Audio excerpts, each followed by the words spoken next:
हे विश्वचे होऊन असे, परी विश्व पण नासिले न नासे. अक्षर पुसल्या न पुसल्या ऋतू जायसा. पहिल्यांदा आपल्याला त्या परब्रह्माची माहिती दिली. काय सांगितली माहिती? की हे विश्व पण नासिले, संपूर्ण विश्वाचा जरी नाश झाला तरी पण त्या परब्रह्माचा नाश होत नाही. अक्षर पुसल्या न पुसल्या अर्थ जायसा. आता एखाद्या आपण पाटीवर लिहिला, पाटीवर आपण एखादा जप लिहिला, ओम नमो भगवते वासुदेवाय, आणि तो आपण पुसून टाकला. जरी जप आपण पाटीवरला पुसून टाकला तरी तो आपल्या हृदयरूपी पाटीवर तो कधीच खोडला जात नाही. का? कारण ते नाम आहे परब्रह्माचं, ओम नमो भगवते वासुदेवाय. पाठीवर लिहिला पण आपण पुसून टाकला, पण तेच नामरूपाला आपल्या हृदयामध्ये येतं. तसं परब्रह्म जे आहे, परब्रह्म जे आहे प्रत्यक्ष, ते सर्व विश्वामध्ये भरलेलं आहे. आणि हे विश्वाचा जरी लय झाला, उदंड कल्पांत झाला, तरी नाश नाही तयाला. माया त्यागे शाश्वताला ओळखावे. रामदास स्वामी सांगतात. 450 वर्षापूर्वी संत रामदास आले आणि त्यांना त्यांची प्रज्ञा जागृत झाली की संपूर्ण संतांनी एवढं सर्व लिहून ठेवलेलं आहे. प्राकृत भाषेत आहे, संस्कृत भाषेत आहे, ओळीबद्ध आहे, अनेक प्रकारांनी लिहून ठेवलं. पण तरी पण ह्या अज्ञानी लोकांना, जड मूड लोकांना कळत नाही. आणि म्हणून प्रत्यक्ष अवताराला आले संत रामदास, आणि त्यांनी एकदम सोप्या भाषेत लिहून ठेवलं. उदंड कल्पांत झाला तरी नाश नाही तयाला. म्हणजे सृष्टीचा पूर्ण लय झाला, व्यक्त सृष्टी अव्यक्तामध्ये गेली, संपूर्ण लय झाला, तरी नाश नाही तयाला, तरी पण त्याचा नाश होत नाही. माया त्यागे शाश्वताला ओळखावे. म्हणजे आपल्याला ध्यानाला बसून त्या मायेचा निराश, म्हणजे मायेचा पूर्ण विसर, म्हणजे आपल्या देहाचा पूर्ण विसर पडला, तर देहाला चालवणारा जे शाश्वत परब्रह्म आहे त्याला ओळखायला सांगितलं आपल्याला. आपण अजून देहबुद्धीवरच आहोत.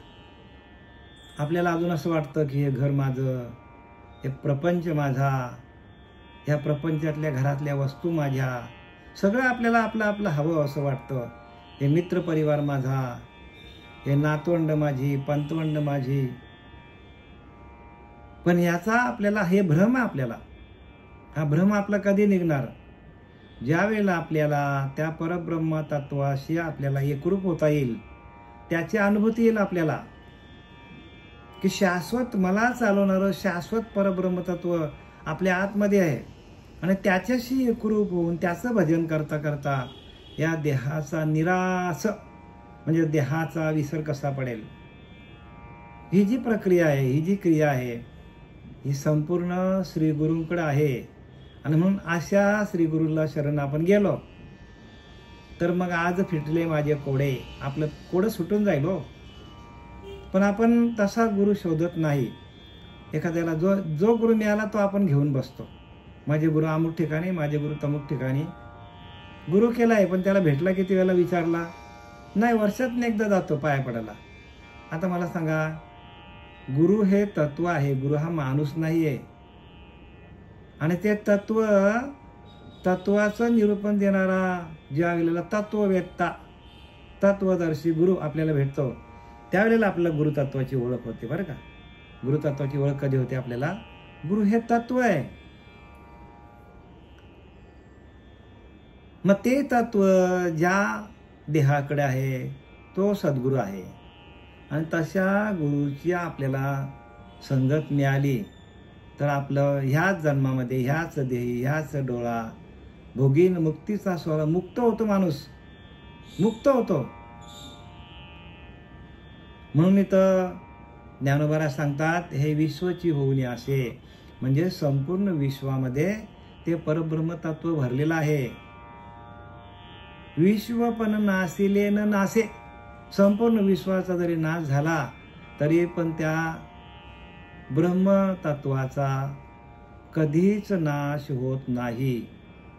आणि ते ब्रह्मतत्व कुणाकडे आहे तर प्रत्येक माणसाकडे आहे, प्रत्येक जीवाकडे आहे. पण त्या जीवांना त्याची ओळख नाही. आणि त्या जीवाला शिवाशी एकरूप करण्यासाठी संत येतात आणि ते काय करतात, जीव आणि शिवाचं ऐक्य करून देतात.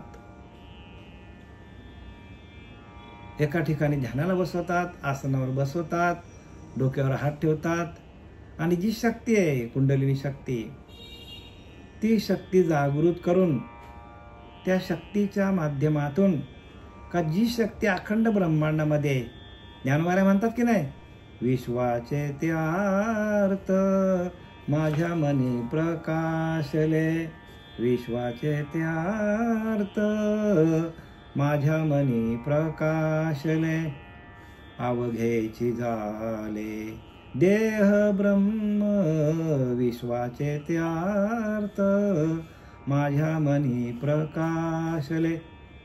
ज्ञानवाराने सांगायचं काय की विश्वामध्ये भरून उरलेलं जे चैतन्य आहे, विश्वामध्ये भरून उरलेलं जे परब्रह्म तत्व आहे, ते माझ्या मनामध्ये प्रकाशित झालं. कधी?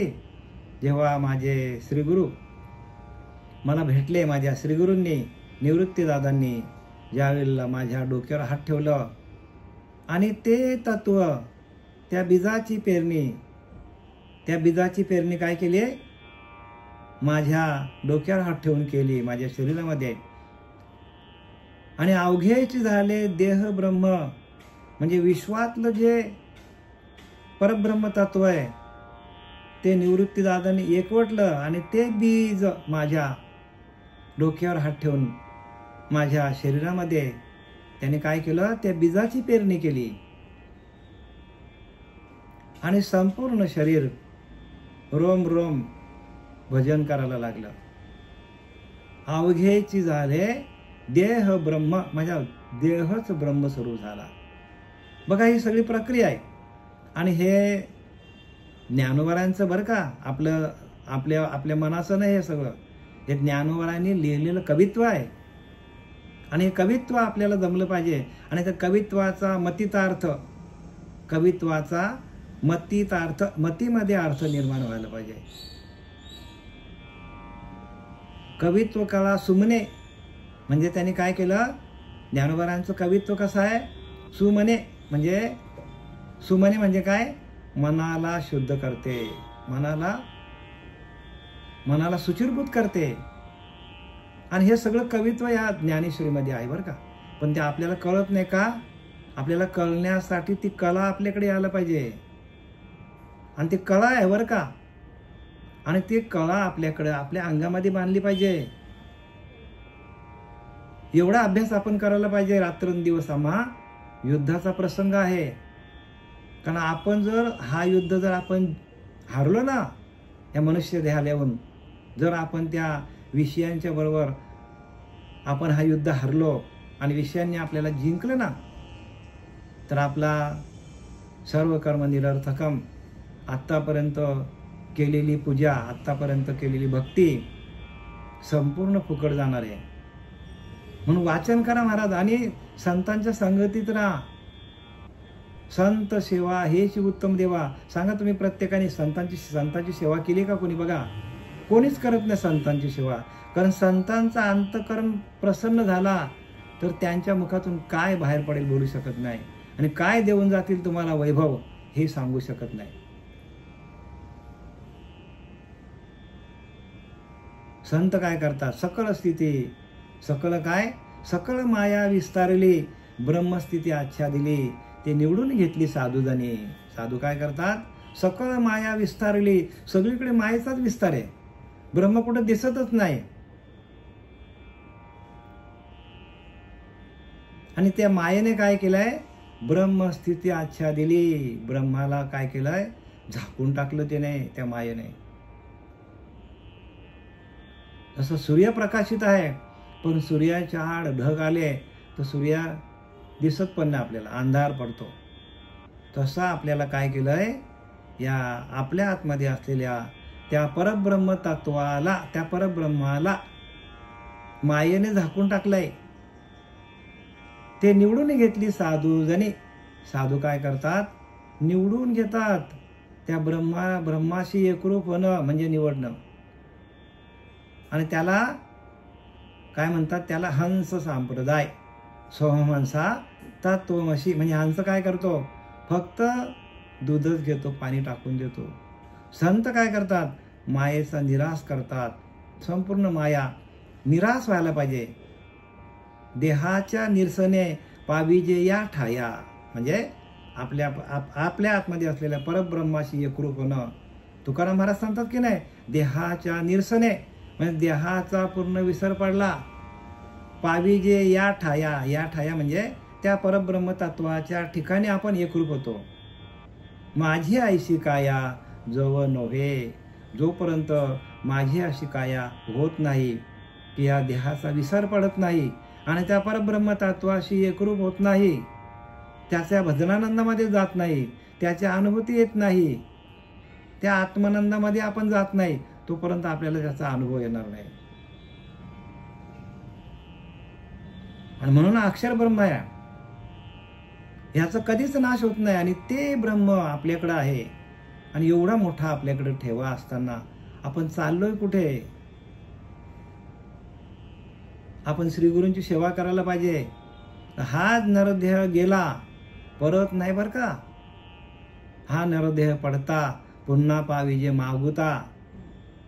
रामदास स्वामी सांगतात, एखाद्या माणसाला वाटत असेल हा माझा नरदेह पडला म्हणजे आपला सोडून गेला, पुन्हा पाविजे मागुता, परत आपल्याला मागून तो भेटेल. अजिबात नाही बर का, परत मिळणार नाही हा नरदेह. हा नरदेह एकदाच आहे. ऐसा मनी विचार धरता. असा एखादा माणूस मनात विचार धरतो की हा नरदेह मला परत मिळेल, ऐसा मनी विचार धरता. लाज वाटत नाही का म्हणतात समर्थ रामदास. म्हणजे आपल्याला शिव्या घातल्या संतांनी. काय माय गेली होती भूतापाशी. बघा कशा कशा शिव्या घातल्यात. पण आपलं आहे का डोकं ठिकाणावर आपलं? संतांनी आपल्याला हळूच कुठंतरी सावध केलेलं आहे. सावध केलेलं आहे बरं का. काकडा आरती म्हणजे काय? आपण काकडा आरती करायला जातो. काकडा आरतीचा अर्थ तो नाहीये. काकडा आरती म्हणजे तुम्ही सकाळी उठा आणि तुम्ही तुमच्या आतमध्ये असलेल्या त्या पांडुरंगाशी एकरूप व्हा. ती आरती होईल तुमची. मग तुम्ही मंदिरात जाऊन काकड आरती करायची करा, ज्यांना करायची त्यांना करा, आम्ही ते म्हणत नाही. पण खरा त्याचा अर्थ असे, उठा जागे भारे आता शरणरी घा पंढरीनाथा. मग पंढरीनाथ कुठे? काया ही पंढरी, आत्मा हा विठ्ठल हो. आपला आत्मा हाच विठ्ठल आहे, काया हीच पंढरी आहे. पण आपण सावध होत नाही. त्या स्वरूपाच्या ठिकाणी आपण सावध नाही आहोत. आपला आत्मस्वरूप हाच आपला काय आहे? परमात्मा आहे. आणि तिथं आपण सावध नाही हो. तिथं सावध व्हायला पाहिजे आपण. आपण प्रपंचामध्ये खूप सावध आहोत. घरामध्ये एवढीशी घाण आली तर लगेच माणूस चकाचक साफ करतो. घरामध्ये फर्निचर काय करेल, काय करेल. पण आतलं वैभव आपल्याला त्या भगवंताच्या नामस्मरणातून आपल्याला आतलं वैभव प्राप्त होतं. असं मिळत नाही. आतलं वैभव जे आहे ते आपल्याला नामामृत, म्हणजे नामामृत आपण सेवन केलं तरच आपल्याला काय होईल? तरच आपल्याला जन्ममरणाचा फेरा चुकवता येईल. आपल्याला बरंच काही बोलता येईल. आता आपल्याला ब्रह्माक्षर निर्देश योग ज्ञानेश्वरी, ब्रह्माक्षर निर्देश योग समा अध्याय 8वा आणि त्यातला ओवी क्रमांक आहे 158. येरा सुरागणांची नावाई विशेष सांगावी येथ काही. मुद्दल इंद्रियाची ची दशा पाही जे देहाचे 14. परी ब्रह्मयाची ही 8 प्रहाराते. आपुलिया डोळा देखते त्या तिघा तया ते अहोरात्र विध म्हणिपे. आता इथे ज्ञानोबा सांगतात एरवी जेथे मूळ इंद्राची 14 इंद्राची दशा अशी आहे की एका दिवसात 14 इंद्र होतात. म्हणजे हे सगळं मृत्यूलोक आहे, इंद्रलोक आहे, देवलोक आहे, ब्रह्मलोक आहे, सत्यलोक, सगळ्यांना नाश सांगितलंय. म्हणून सांगितलंय प्रत्येकाने. समर्थ रामदासांनी शॉर्टकटमध्ये लिहिलं बघा, लक्षात घ्या की त्यांनी सांगितलंय की पाहता आपले मूळ स्थान सहज चिवड्या अज्ञान. आपण त्या मूळ स्थानापर्यंत जातच नाही. आपलं मूळ स्थान काय ते शोधायला पाहिजे. आपण आलोय कुठून त्याचा आपण शोधबोध काहीच घेत नाही. आणि आपण सगळ्या देवांची पूजा करत बसलोय. करू नये का? प्रत्येकाला नाही कळत तर करा. पण गुरु केल्यानंतर त्याने काय सांगितले? पाहता आपले मूळ स्थान सहज चिवड्या अज्ञान. अज्ञान आपला निघून जाईल. या नाव बोली जे ब्रह्मज्ञान मोक्षदायक. आणि तो आपल्याला मोक्षाला घेऊन जाणार आहे. मोक्षदायक ज्ञान. माणूस मोक्षाची अपेक्षा करतच नाही हो. मला बाबा या जन्ममरणाच्या फेऱ्यातून मुक्त कर असा देवाकडे कोणीच मागत नाही. देवालाच कोणी मागत नाही. तुकोबाराने देवाला मागितलं आणि देवाला प्राप्त करून लोकांना सांगायला लागले देव घ्या, कोणी देव घ्या. पण ना बाबा, नको नको, देव न लगे साठवण्याचे रुधले जागे. लोक सांगायला लागली तुकोबारायला, ज्या ठिकाणी देवाला ठेवायचं त्या ठिकाणी सगळा प्रपंच, सगळं संसार भरून ठेवलंय. अनेक जन्माचा मलकट आपल्या अंतःकरणावर, अनेक जन्माची पाप आहेत आपल्या अंतःकरणावर. कधी याचा नाश होणार? त्याचा नाश करायचा असेल तर त्याला एकमेव उपाय काय? तर भगवंताचं नामस्मरण. आणि तेही ओरिजिनल असलं पाहिजे. ओरिजिनल असलं पाहिजे बरं का. जे नाम भगवान शंकरांनी जपलं, आदिनाथ गुरु सकळ सिद्धांचा, ह्याच परंपरेमध्ये आपण मोडायला पाहिजे. भगवान शंकरांनी जपलं, कृष्ण परमात्म्याने जपलं, रामाने जपलं, ते नाम आहे. आणि त्या नामाशी एकरूप होणं ओरिजिनल पाहिजे बरं का. डुप्लिकेट नाही जमणार.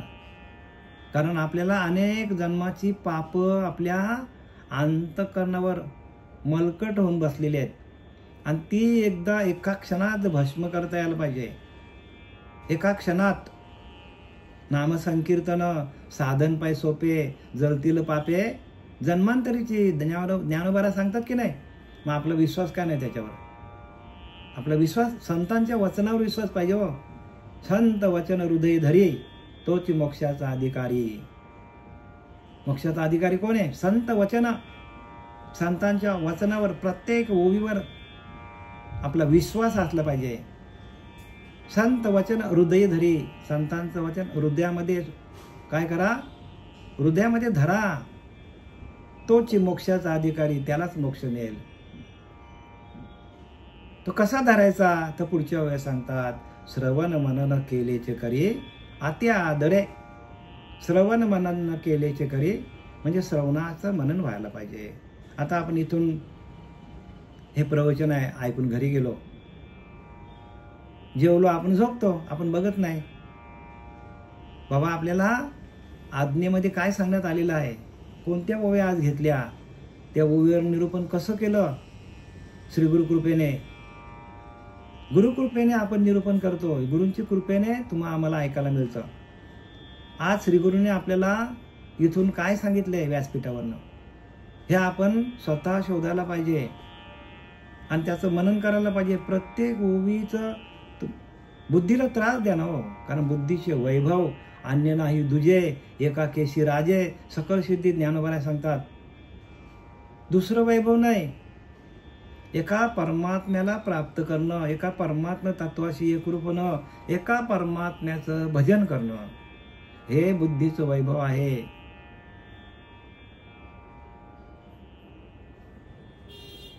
बुद्धीचं वैभव काय आहे?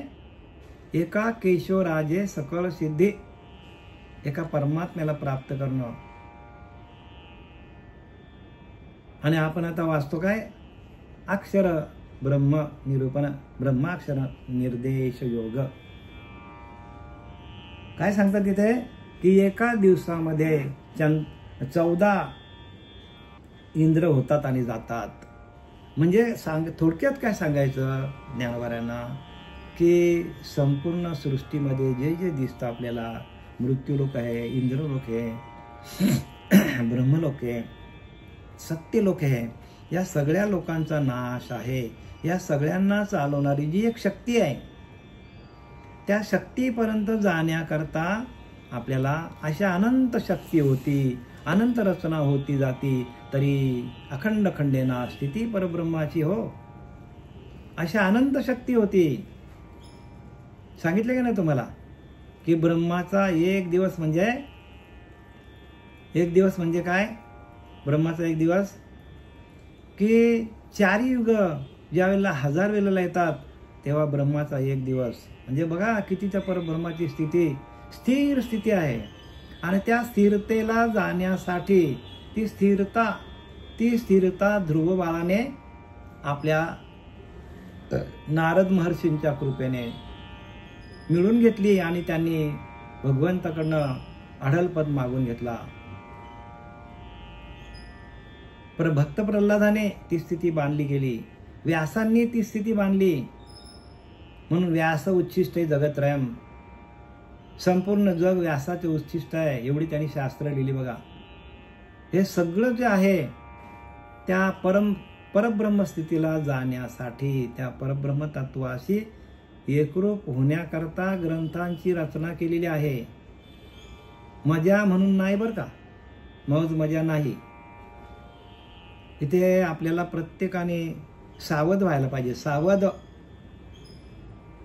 सावध हो बाप्पा, काळ लागलाय मापा. एक एक पल आपण काळाकडे चाललोय. आणि जर हा काळ काय करतो, तर काळच माणसाला काय करतो तेच सांगितलं इथे की मनुष्य बघा स्थिर आहे का बघा, सृष्टी स्थिर आहे का बघा. आता आपण फुटाचा होतो, आईच्या पिंडातून आपण फुटभर होतो, वाढत वाढत गेलो म्हणजे काय, अधोगतीला चाललो आपण. बालपण आलं, तारुण्यपण आलं, म्हातारपण आलं, झालं गेलं. म्हणजे प्रत्येक स्थिती बदलते. माणसाचा बघा केस पिकतात, दात पडतात, दिसायला कमी होतो. म्हणजे स्थिती कोणाची बदलते, प्रकृतीची, मायेची स्थिती बदलते. डोंगर बघा मोठे मोठे उंच आहेत, झडत जातात. झाडं बघा दिसतात का जंगल. मग सगळी स्थिती बदलते आहे. प्रत्येक गोष्ट जी मायेच्या कक्षेमध्ये आहे, जी ब्रह्माच्या कक्षेमध्ये आहे, जी इंद्राच्या कक्षेमध्ये आहे, ती बदलत राहते. कितीतरी राजे महाराजे होऊन गेले आहेत का आता. रामासारखा राम आला, कृष्ण परमात्म्यासारखा आला, भगवंत होऊन राहिले का. मग स्थिती बदलते ना हो. म्हणून मानत जावे मुळाकडे. एका ठिकाणी सांगतात, म्हणतो आता कलियुगाचा देव कोणता आहे, मग दत्त महाराज. मग एकाने प्रश्न केला, दत्त महाराज देव आहे, बरोबर आहे, परफेक्ट आहे, देव आहे. मग त्याच्या आधी सृष्टी नव्हती का, होती ना, ब्रह्मांड नव्हता का, होता ना. मग म्हणतो द्वापारयुगामध्ये कोण आहे, तर म्हणतो कृष्ण परमात्मा. मग त्याने प्रश्न केला, कृष्ण परमात्म्याच्या आधी सृष्टी नव्हती का, होती ना, ब्रह्मांड नव्हतं का, होतं ना. मग म्हणतो नाही, मग द्वापारयुग आहे ना, कली आपला त्रेतायुग आहे, रामयुग आहे. मग रामयुगाच्या आधी सृष्टी नव्हती का, प्रश्न केला, होती ना. मग नाही, म्हणतो कृतायुग आहे, कृतायुगामध्ये सृष्टी नव्हती का त्याच्या आधी. म्हणजे सृष्टी रचण्यापूर्वी की सृष्टी होती. म्हणजे काय सांगतात की सृष्टी निर्माण करण्यापूर्वी कोणतरी सृष्टी निर्माण करणारी काहीतरी शक्ती आहे आणि त्या शक्तीला ब्रह्मशक्ती म्हणतात. सृष्टी निर्माण करता तो सृष्टीपूर्वी होता, मग त्याची सत्ता निर्माण झाली. समर्थ रामदास सांगतात, सृष्टी निर्माण करता तो सृष्टीपूर्वी होता, मग त्याची सत्ता निर्माण झाली. कुल्लाल पात्रापूर्वी, पात्र काही कुल्लाल नव्हे, तैसा देव पूर्वीच आहे, पाषाण नव्हे सर्वथा. समर्थ रामदासांनी काठ मारली सगळ्यांवर. सृष्टी निर्माण करता तो सृष्टीपूर्वी होता हो. म्हणजे इंद्रलोक देवलोक यांच्या आधी काहीतरी एक सत्ता आहे, शक्ती आहे, आणि ती शक्ती होती, आणि त्या शक्तीतून ही सगळे लोक आपले निर्माण झालेले आहेत. त्याच्या आधी काय, त्याच्या आधी काय, त्याच्या आधी काय, मानत मानत जावे मुळाकडे. आणि ते मूळ आपल्याला मिळालं पाहिजे.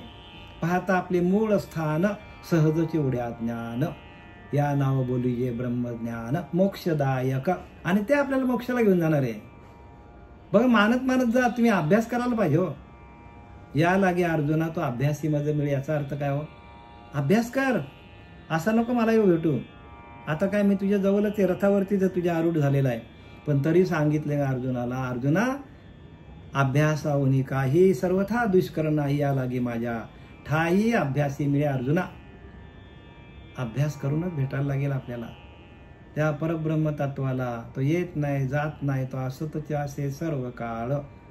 सृष्टी निर्माण करता तो सृष्टीपूर्वी होता, मग त्याची सत्ता निर्माण झाली. कुल्लाल पात्रापूर्वी आहे, पात्र काही कुल्लाल नव्हे. कुल्लाल म्हणजे कुंभार. कुंभार घडा बनवतो, घड्याच्या पूर्वी कुंभार आहे. आपण त्या घड्यालाच काय समजलो? कुंभार समजलोय. या सृष्टीलाच आपण देव समजलोय. पण सृष्टी रचयिता तो सृष्टीपूर्वी होता, आणि आता पण आहे, याच्यानंतर पण असणार. अव्यक्त आहे तो कसा आहे? अव्यक्त स्वरूपामध्ये आहे. आणि त्या अव्यक्त स्वरूपाची आपल्याला ओळख घेऊन त्याच्याशी तदाकार होणे, एकरूप होणं, ह्याला ज्ञान म्हणतात. परंतु ब्रह्मदेवाच्या या 8 प्रहराला ज्या आपल्या डोळ्यांनी पाहतात त्यांना दिवस रात्र जाणणारे असे म्हणतात. म्हणजे संपूर्ण, बरं का, संपूर्ण सृष्टी जरी लय झाला तरी ती अव्यक्तामध्ये जाते. आपल्याला व्यक्तामध्ये दिसतं, देव व्यक्तामध्ये दिसतं, ब्रह्मदेव, त्याच्यानंतर इंद्र, संपूर्ण सृष्टी, हे सगळे आपल्याला व्यक्तामध्ये दिसतात. पण या व्यक्तांना चालवणारा अव्यक्त कोणीतरी आहे. ही अव्यक्त स्वरूपामध्ये जी सृष्टी निर्माण जाते ते परब्रह्म तत्वामध्ये लीन होते, परब्रह्म तत्वामध्ये लीन होऊन जाते, आणि परत अव्यक्तामधून परत व्यक्तामध्ये येते. म्हणजे अशी किती वेळा सृष्टी निर्माण होते आणि किती वेळा जाते, तरी स्थिती खंडेना अखंड परब्रह्माची लिहिले की नाही, अशा अनंत शक्ती होती, अनंत रचना होती जाती, तरी अखंड खंडेना स्थिती परब्रह्माची. आणि त्या परब्रह्माची स्थिती खंडली जात नाही. म्हणून परब्रह्माचं कैशी स्थिती परी हे बोलावायची रीती. वेदश्रुती नेती नेती परब्रह्मी. वेदश्रुती सांगतात नेती नेती, कळत नाही म्हणून वेद पण श्रुती पण काय शांत झाल्या. म्हणजे या परब्रह्माचं वर्णन कोणीच करू शकत नाही. आणि म्हणूनच काय व्हायला पाहिजे, त्या परब्रह्म तत्वाशी एकरूप होऊन त्याचं भजन करणं, भजनानंदामध्ये जाणं, स्वतःच्या देहाचा निराश करून जिथून हे आलंय, जिथून हे आपल्याला मिळालेलं आहे, ज्या शक्तीतून आपण आलोय त्या शक्तीकडे आपली आगेकूच असली पाहिजे, त्या शक्तीकडे आपली पावलं असली पाहिजे, त्या शक्तीकडे आपली धाव असली पाहिजे. काल मी त्या निरूपणातून सांगितला की नदीची धाव समुद्राकडे असली पाहिजे. एकदा समुद्राला नदी मिळाली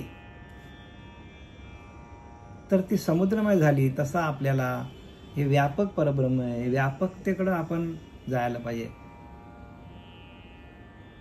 आणि व्यापकता येण्यासाठी आपल्याला साधना करायला पाहिजे. साधन वृत्ती भक्तीच्या युक्तियुक्ती आहेत, युक्तियुक्तीने जावं लागेल. आता आपल्याला ओळी क्रमांक 160 वर यायचं बरं का. तये ब्रह्मभुवनी दिवसे पाहे, ते वेळी गणना केही न समाये, ऐसे अव्यक्ताचे होये व्यक्त विश्व. ज्या वेळेस त्या ब्रह्मलोकी दिवस उगवतो त्यावेळेस निराकाराचे साकार विश्व अशा रीतीने निर्माण होते की त्याची मोजदाद करवत नाही. आता आपल्याला 18 आणि 19 श्लोक ज्ञानोबरायांचा सांगतात.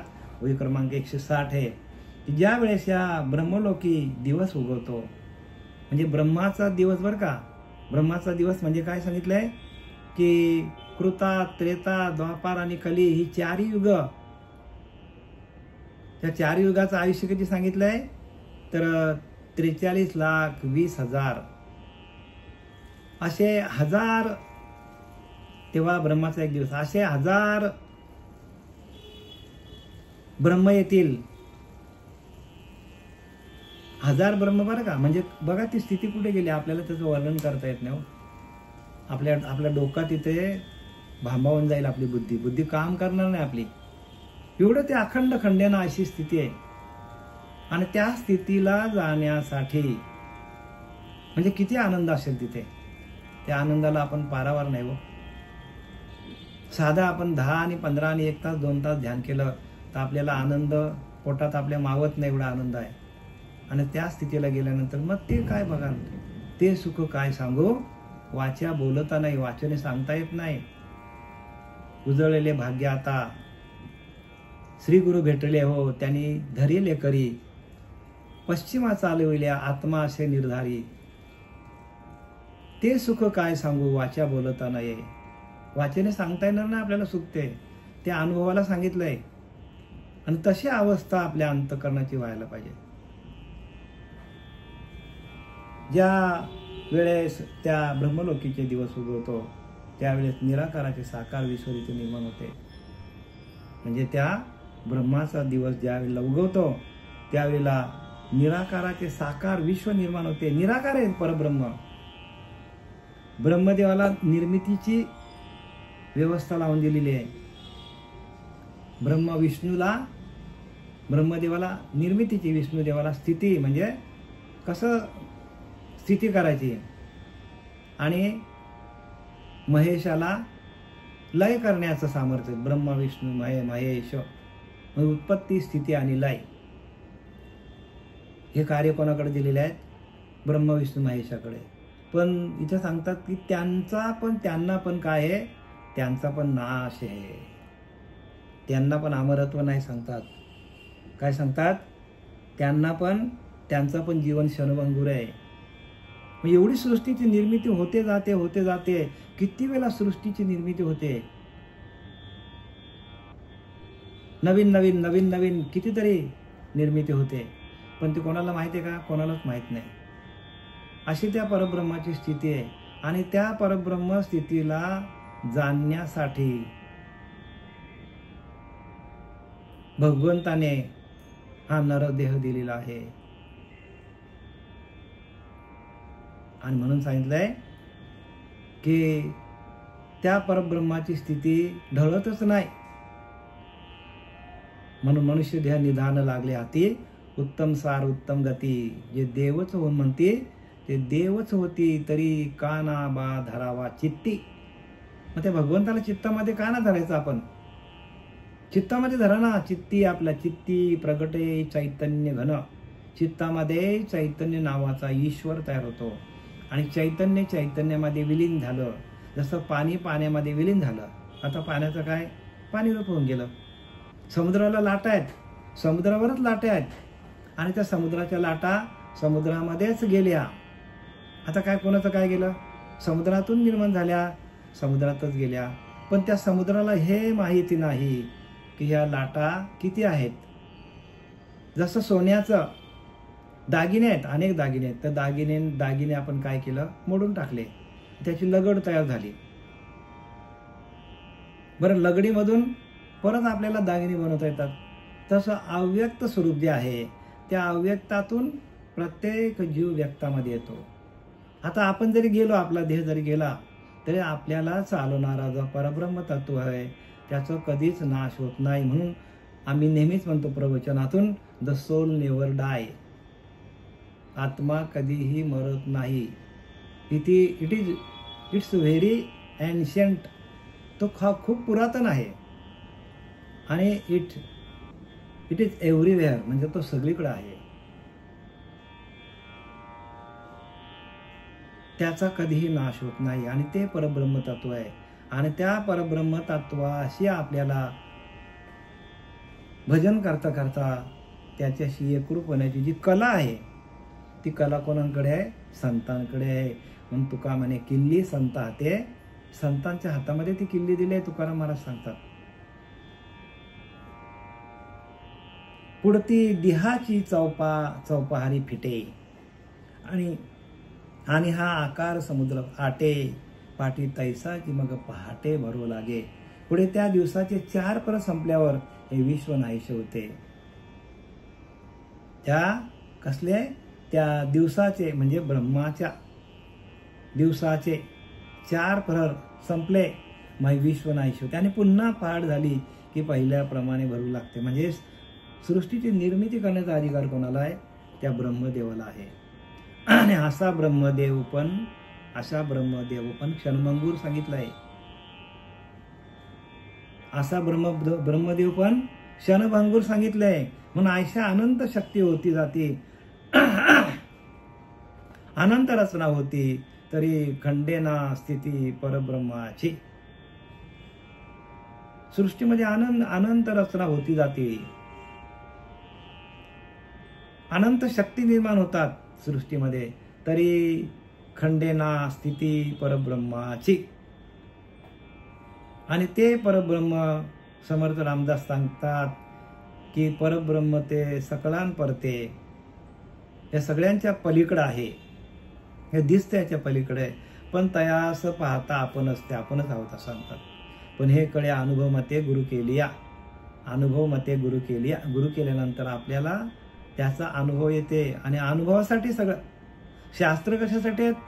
वाचण्यासाठी नाही बरं का, समजून घेण्यासाठी शास्त्र नाहीत. शास्त्रांचा एकच फायदा आहे, शास्त्र अनुभवण्यासाठी आहेत.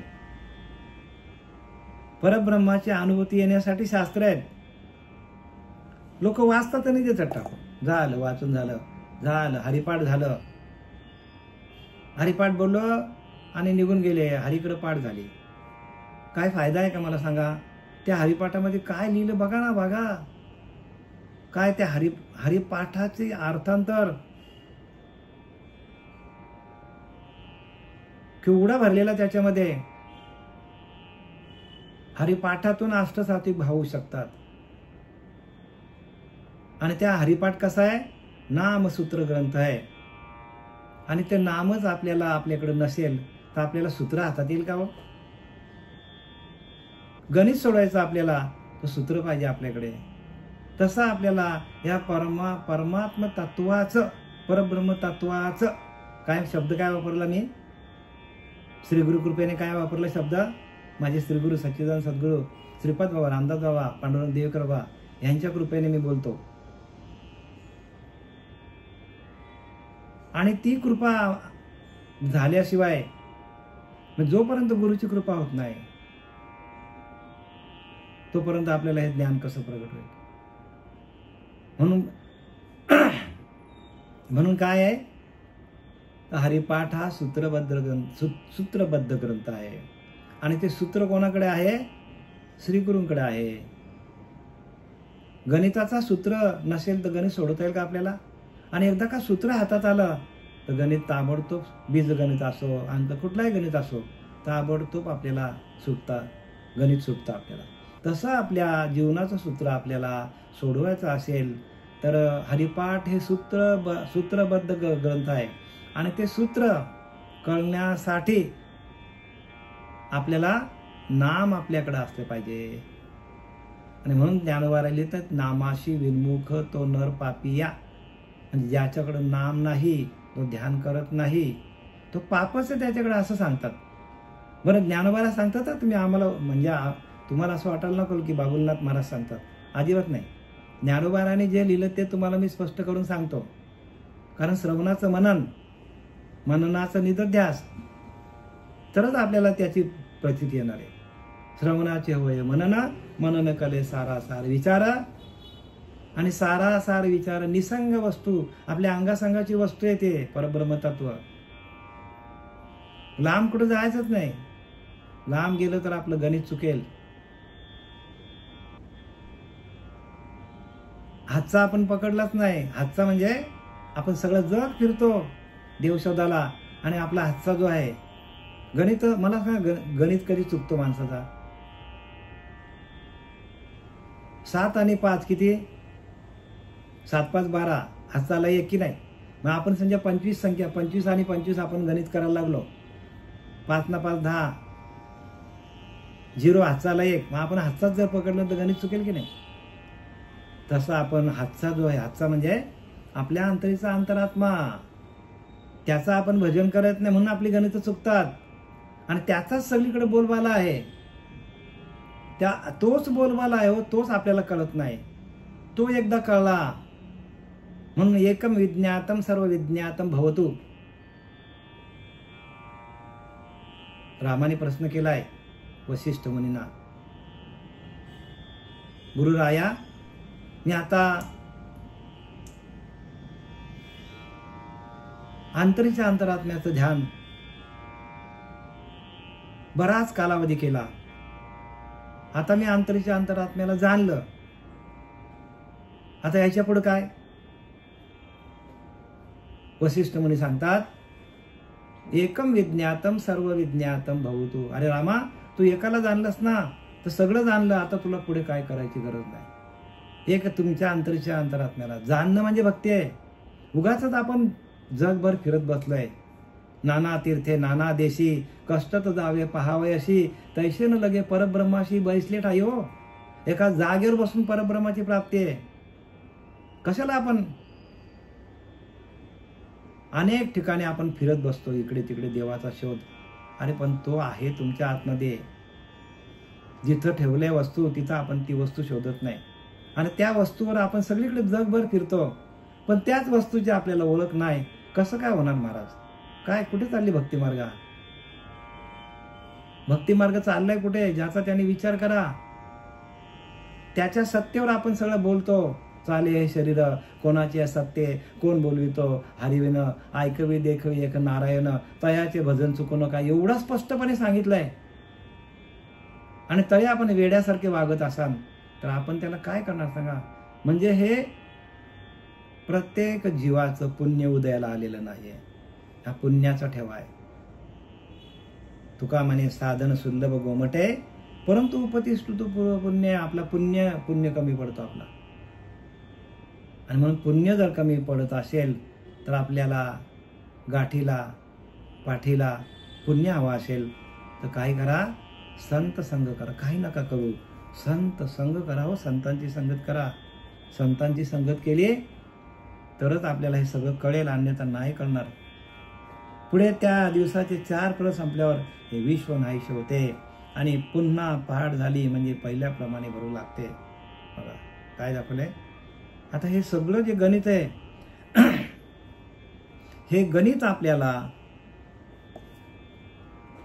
या गणिताचं एकच उत्तर आहे, आणि ते म्हणजे परब्रह्म ते सकळांपरते, तयास पाहता आपणच ते, आपणच परब्रह्म आहोत. पण हे कळे अनुभव मते सद्गुरु केला तरच आपल्याला हे गणित सुटणार आहे. गणित कधी सुटेल? गुरु केला तर. गुरु कसा आहे? सूत्रबद्ध. आपल्याला शास्त्र पण शिकवतो. गुरुप्रचिती, आत्मप्रचिती आणि शास्त्र प्रचिती, तिन्ही प्रचिती आपल्याला आणून देतो.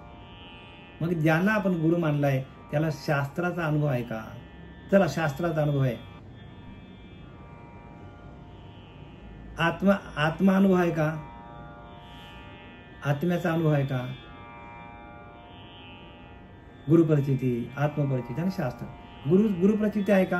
म्हणजे गुरुने त्याच्या तुकोबाराच्या डोक्यावर हात ठेवला चैतन्य महाराजांनी आणि त्यांना ते प्रगट झालं. तसं झालंय का प्रगट? तसं प्रगट व्हायला पाहिजे. जसं ज्ञानोबारांच्या डोक्यावर हात ठेवल्या प्रगट झालं, तसं प्रत्येकाने जोपर्यंत आपल्या डोक्यावर हात ठेवणारा श्री गुरु जीवनात मिळत नाही तोपर्यंत आत्मतत्व काय आहे, आत्मज्ञान काय आहे. ज्ञान भरपूर आहे लोकांना, ज्ञानाचं काय, ज्ञान लोकांना भरपूर आहे, आपण त्यांच्याबद्दल काहीच बोलू शकत नाही. पण आत्मज्ञान नाही ना हो. आत्मज्ञानाविना पार्था सर्व कर्म निरर्थकम, केलेले सगळे कर्म फुकट जाणार आहे. नाना शास्त्रे पठ्ठे लोकम नाना दैवत पूजनम, परे आत्मज्ञानाविना पार्था सर्व कर्म निरर्थकम. बघा, नाना व्रते, नाना दाने, नाना योग तीर्थाटने, त्याहुनी कोटी गुणे महिमा आत्मज्ञानाचा. रामदास स्वामी सांगतात, नाना व्रते, नाना दाने, नाना योग तीर्थाटने, त्याहुनी कोटी गुणे महिमा आत्मज्ञानाचा. आणि त्या आत्मज्ञानाला आपण काय व्हायला पाहिजे? आपण त्या आत्मज्ञानासाठी अखंड आयुष्य घालवायला पाहिजे. कारण हा आत्मा निघून गेल्यावर हा मनुष्य देहाला आलेला जो आत्मा आहे मनुष्य देहामध्ये, तोच आत्मा आपल्याला परमात्म्यापर्यंत नेईल. आणि बाकी इतर योनीच्या ठिकाणी हा विचारच नाही हो. तो कुत्रा असो, मांजर असो, गाढवा असो, हत्ती असो, तिथे भजन करण्याचा अधिकार नाहीये. आणि अधिकार कुठे आहे? अधिकार फक्त मनुष्य देहामध्ये. आणि तो आपल्याला मिळालेला आहे मनुष्य देह. आणि असा मनुष्य देह मिळून आपण जर त्याचा आपण नाश करत असेल तर आपल्यासारखे मूर्ख आपणच आहोत. आणि म्हणून संतांनी शिव्या घातल्या आपल्याला, वेड्या वाकड्या शिव्या घातल्यात. पण आपला त्या शिव्यांकडं आपलं लक्ष नाही. आपला लक्ष कुठे आहे? फक्त प्रपंचामध्ये. प्रपंच कसा चालेल याचाच आपला विचार आहे. आणि प्रपंच कोणाचा आहे? ज्याने दिले त्याचा आहे हो, आपला थोडा आहे. जेने ब्रह्म निर्माण केले, जन्मास घातले, त्याशी नाही ओळखिले, तोची एक पतित. समर्थ रामदास सांगतात, जेने जन्मास घातले अवघे ब्रह्मांड निर्माण केले. ज्याने आपल्याला जन्माला घातलाय त्याने सगळं ब्रह्मांड निर्माण केलंय, त्याशी नाही ओळखिले, तोची एक पतित. आपली पत गेली हो. ज्याने आपल्याला मनुष्य दिलेला आहे, ज्याने संपूर्ण ब्रह्मांड रचलेला आहे, ज्याने संपूर्ण सृष्टीची रचना केलेली आहे, तो परब्रह्म आहे. त्याला आपण ओळखलं नाही. आपण पतित म्हणजे आपली पत गेली. म्हणजे हा मनुष्य देहाला येऊन आपण काही केलेलं नाही. मनुष्य देह आपला गेला कामातून. सोन्यासारखा देह आपल्याला मिळाला परमात्म्याच्या प्राप्तीला, आणि आपण त्याचा काय करून टाकला? त्याची माती करून टाकली, माती मोल. मग गुरुला शरण जा महाराज. असा गुरु बघा की जो याच देहामध्ये आपल्याला त्या परब्रह्माची आपल्याला काय करून देईल? ओळख करून देईल. हा नरदेह गेल्यानंतर ओळख नाही बरं का. सगळ्यांना माहिती आहे, पण तरी आपण बावलटासारखे वागतो. प्रत्येक जीव हा बावलटासारखा वागतो. म्हणून तुकोबारा म्हणतात, आंधळेची जण अवघेची आंधळे हो. सगळेच आंधळे आहेत म्हणतो, सगळेच आंधळे आहेत.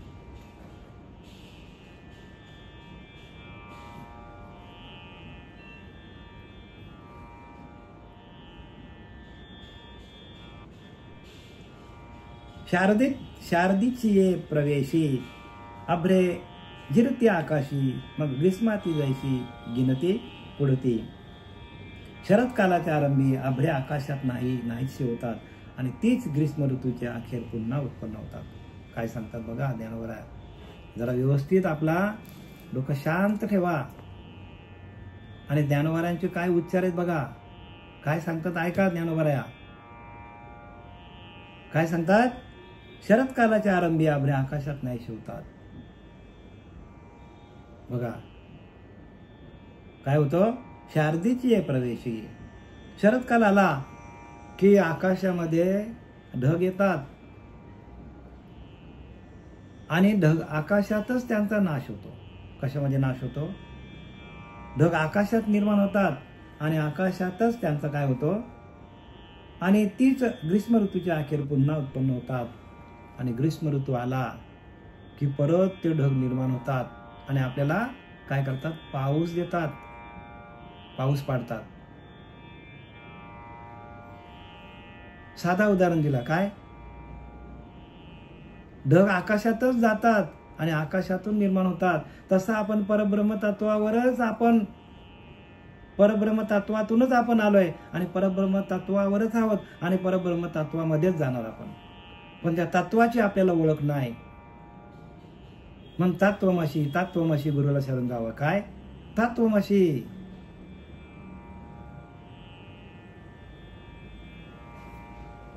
शब्द काय वापरला मी? तत्वमसी. श्री गुरु कृपेने शब्द वापरला. गुरूंची कृपा आहे आणि त्या कृपा दृष्टीने हा लिलेने आपल्या पदी बैसवले हो. कृपेचा वर्षाव करतून आपल्याला ते आपल्या पदावर बसवतात आणि आपल्याला अधिकार देतात. अधिकार तैसा करू उपदेश. अधिकारासारखा उपदेश करतो आम्ही तुम्हाला. अधिकार असता कार्य होते, अधिकार नसता कार्य व्यर्थ जाते. काही लोकांना अधिकारच नाही आणि ते निरूपण करतात. काय बघाल त्यांची मिशात. पण ते ब्रह्म प्राप्तीसाठी निरूपण नाही ना हो. कारण ब्रह्म कुठे आहे? आपल्या आतमध्ये जया अंतरी भगवंत अचल राहिला निवांत. तो स्वभाव आहे जे बोलतो ते ब्रह्मनिरूपण, आणि ते ब्रह्मनिरूपण आपल्या मुखातून बाहेर पडलं पाहिजे.